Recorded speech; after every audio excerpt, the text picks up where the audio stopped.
So இன்றைக்கி லைவில் என்னாச்சுன்னா சாண்ட்ராவும் திவ்யாவும் அவங்களோட ஆக்சசரிஸ் எல்லாம் எடுத்து வச்சு ரெடி ஆகிட்டு இருக்காங்க. ஒரு கடையே வச்சிடலாம், அவ்வளோ பிளாக் மெட்டல் ஆக்சசரிஸ். அன்றைக்கே சொல்லியிருப்பாங்க சாண்ட்ரா கிட்ட நிறைய காஸ்மெட்டிக்ஸ் இருக்குது, ஒரு 100 பேர் மேக்கப் போடலான்னு எஃப்ஜேலாம். ஸோ அதுதான் இன்றைக்கி அவங்க காமிச்சாங்க. அதுக்கப்புறமா திவ்யா ஒரு ஃபேஸ் மாஸ்க் போட்டுட்டு அந்த கார்டன் ஏரியாவில் ரொம்ப நேரமாக நடந்துட்டு இருந்தாங்க. ரொம்ப நேரம் இந்த ப்ரஷ் இஷ்யூ பற்றியே பேசிகிட்டு இருக்காங்க. ஆக்சுவலாக சாண்ட்ரா வந்து திவ்யா கிட்ட என்ன சொல்கிறாங்கன்னா, சபரி வந்து சாண்ட்ரா அந்த ப்ரஷ்ஷை எடுத்து ஒழிச்சு வச்சுட்டாங்க, அதாவது சாண்ட்ரா அதை திருடிட்டாங்கங்கிறது மாதிரி சபரி அக்யூஸ் பண்ணுறது மாதிரி சாண்ட்ரா வந்து திவ்யா கிட்ட சொல்கிறாங்க. திவ்யாவும் அதை ஏற்றுக்கிட்டாங்க சாண்ட்ரா சொல்லும்போது. ஆக்சுவலாக சபரி என்ன சொல்கிறாருன்னா, வேறு யாரோட ப்ரஷ்ஷும் தொலைஞ்சு போயிருக்கான்னு தெரிஞ்சுக்கிறதுக்கும் அந்த போட்ட ப்ரஷ் யாரோடதுங்கிறது தெரியறதுக்காகவும் எடுத்து வச்சேன்னு சபரி சொல்கிறாரு. பட் அதை வந்து சாண்ட்ரா அப்படியே அந்த கதையை மாற்றி அப்படியே அக்யூஸ் பண்ணுறாங்க.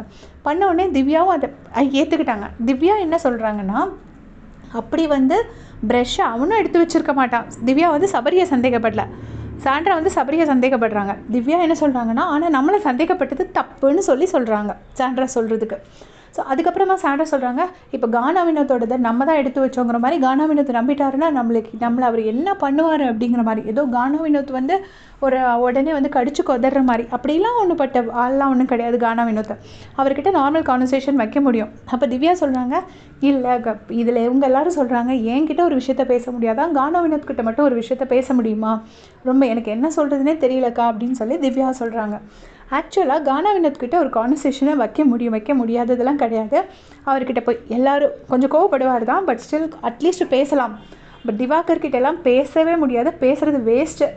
அவர் அக்செப்டே பண்ண மாட்டார். அதுக்கப்புறம் இப்போ பார்த்தீங்கன்னா நைட்டு எல்லோரும் வெளியில் உட்காந்து சாப்பிட்டுட்ருக்காங்க. சாண்ட்ரா, பிரஜன், திவ்யா 3 பேர் உட்காந்து சாப்பிட்டுட்ருக்காங்க. அப்போ வந்து அமித்தை பற்றி காசிப் பண்ணிகிட்ருக்காங்க. நம்ம வைல்ட் கார்ட்ஸ் வந்தோடனே கேமே சேஞ்ச் ஆகிருக்கும், ஆனால் அமித் வந்து இப்போ கொஞ்சம் ரொம்ப ஓவராக பண்ணுறான், நம்ம எதாவது கேட்டால் மட்டும் கோவப்படுறான், மற்றவங்க எல்லாத்தையும் பொறுமையாக இருக்கிற மாதிரி இது பண்ணுறான் அப்படின்னு சொல்கிறாங்க. அதுக்கப்புறமா சாண்ட்ரா என்ன சொல்கிறாங்கன்னா, இப்போ வந்து கேமே டோட்டலாக சேஞ்ச் ஆகிருக்கும், அப்பில் இருக்கிறவங்கலாம் டவுன் ஆகிருப்பாங்க, டவுனில் இருக்கிறவங்கலாம் அப் ஆகிருப்பாங்க, அரோராவுக்கு பயங்கரமாக இது வந்திருக்கும் அப்படின்னு சொல்கிறாங்க. ஸோ உங்களுக்கே தெரியுது அரோரா பேரில் தப்பு இல்லாதனால தானே அரோராவுக்கு வந்து ஜாஸ்தியாக இருக்கும், ஓட்ஸ் அதிகமாக இருக்கும் அப்படின்னு நீங்களே சொல்கிறீங்க. அப்புறம் ஏன் அரோராவை டார்கெட் பண்ணுறாங்கன்னு நமக்கு தெரியல. ஸோ சாண்ட்ரா சொல்கிறாங்க இப்போ டோட்டலாக எல்லாமே சேஞ்ச் ஆகிருக்கும், அப்புறம் அமித்தும் ரொம்ப ஓவராக பண்ணுறான் அப்படின்னு சொன்னோடனே அப்போ பிரஜன் சொல்கிறாரு, நீ விட்டுட்டு வந்திருக்கக்கூடாது, நீ திருப்பி கேட்டிருக்கணும் அப்படின்னு. நான் இதோட நிறைய இடத்துல நோட்டீஸ் பண்ணியிருக்கேன். பிரஜன் வந்து சாண்ட்ரா பசி தாங்க மாட்டா, சாண்ட்ராவுக்கு சாப்பாடு ரொம்ப நிறைய சாப்பிட மாட்டா, கொஞ்சம் தான் சாப்பிடுவா, அப்புறம் சாண்ட்ரா வந்து கப்பை பண்ணுறதுல ஸ்பெஷலிஸ்ட், இப்படி வந்து இந்த குழந்தைய ப்ரைஸ் பண்ணுறது மாதிரி அவர் எதாவது சொல்லிகிட்டே இருப்பார். நம்ம இந்த மாதிரி சில ரிலேட்டிவ்ஸே பார்த்துருப்போம் இப்படி சொல்லிகிட்டே இருக்கிறது.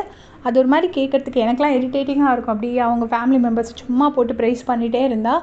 ஸோ அதே மாதிரி தான் இவர் பண்ணிகிட்ருக்காரு. உடனே சாண்ட்ராவுக்கு பசிச்சு அமித் கோவப்பட்டாருன்ன உடனே பிரஜன் சொல்கிறாரு, நீ வந்து அங்கே நல்லா கேட்டிருக்கணும் அப்படின்னோடனே, இல்லை நான் ஒன்றும் சும்மா விடலை, நான் கேட்க தான் செஞ்சேன் அப்படின்னு சொல்லிட்டு சாண்ட்ரா சொல்கிறாங்க.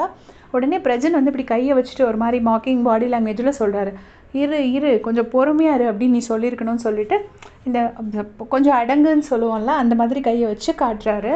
ஸோ அதான் இப்போதைக்கு நடந்திருக்கு. அதுக்குள்ளே பிக் பாஸ் வந்து மைக் பேட்டரியை மாற்ற சொல்லியிருக்காங்க. ஸோ வேறு ஏதாவது லைவில் பார்த்தேன்னா அதை உங்களுக்கு அப்டேட் பண்ணுறேன். தேங்க்ஸ் ஃபார் வாட்சிங்.